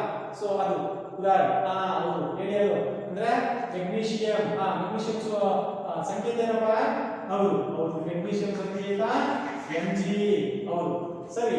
ಈ ಮೆಗ್ನೀಷಿಯಂ ಗಾಳಿಯೊಂದಿಗೆ ವರ್ತಿಸಿದೆ ಅಂದ್ರೆ ಆಕ್ಸಿಜನ್ ನೊಂದಿಗೆ ವರ್ತಿಸಿದೆ. ಆಕ್ಸಿಜನ್ ಸಂಕೇತ ಅಣು ಸೂತ್ರ ಏನಿದೆ? O2 ಅಲ್ವಾ. Very good. ಹೌದು, ಸರಿ. ಈ 2 ಪ್ರತಿವರ್ಧಕಗಳು ಮೆಗ್ನೀಷಿಯಂ ಗಾಳಿಯಲ್ಲಿ ದಹಿಸಲ್ಪಟ್ಟು ಏನ್ ಸಿಗುತ್ತೆ? ಮೆಗ್ನೀಷಿಯಂ ಆಕ್ಸೈಡ್ ಸಿಗುತ್ತೆ. ಸೊ ಅದರ ಮೆಗ್ನೀಷಿಯಂ ಆಕ್ಸೈಡ್ ಸೂತ್ರ ಏನಿದೆ? ಅದು ವೆರಿ ಗುಡ್. ಏನಿದೆ? MgO, magnesium oxide. ಇಲ್ಲಿ ನೋಡಿ, ಈ 3 ಸಮೀಕರಣಗಳು ರಾಸಾಯನಿಕ ಕ್ರಿಯೆಯನ್ನ ಸಮೀಕರಣ ರೂಪದಲ್ಲಿ ಬರೆದಿದ್ದೀವಿ. ಅವುಗಳನ್ನ ಗಮನಿಸಿದಾಗ ಎಲ್ಲದರಲ್ಲೂ ಸಹ ಪ್ರತಿವರ್ಧಕಗಳು 2 ಇದೆ, ಆ ಉತ್ಪನ್ನ ಕೇವಲ ಒಂದಿದೆ. ಆದ್ರಿಂದ ರಾಸಾಯನಿಕ ಸಂಯೋಗ ಅಂದ್ರೆ ನಾವೇನಂತ ಹೇಳ್ಬೋದು?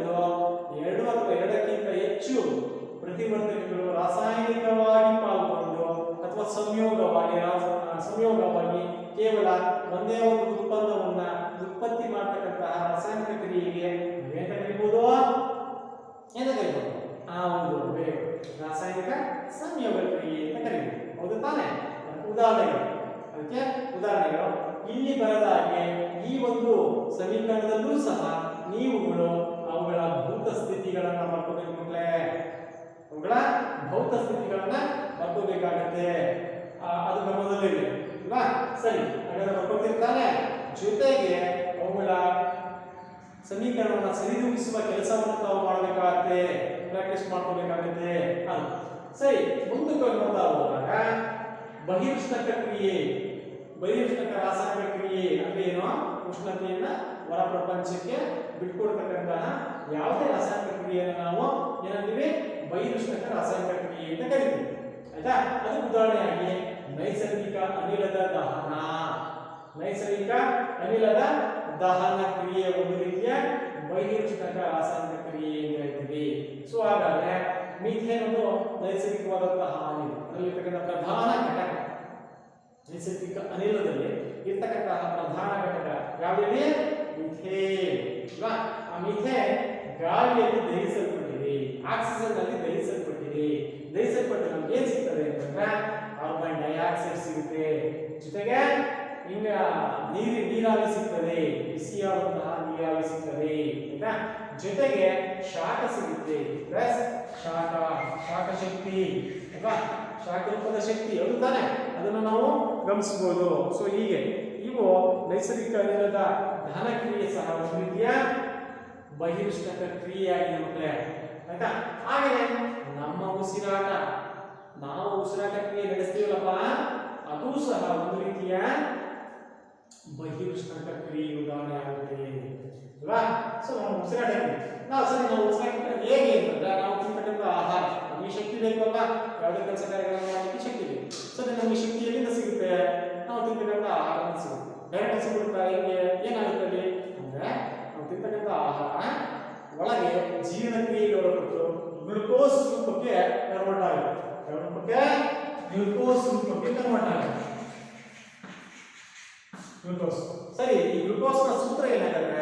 ಗ್ಲುಕೋಸ್ನ ಸೂತ್ರ C6H12O6 ಅಲ್ವಾ?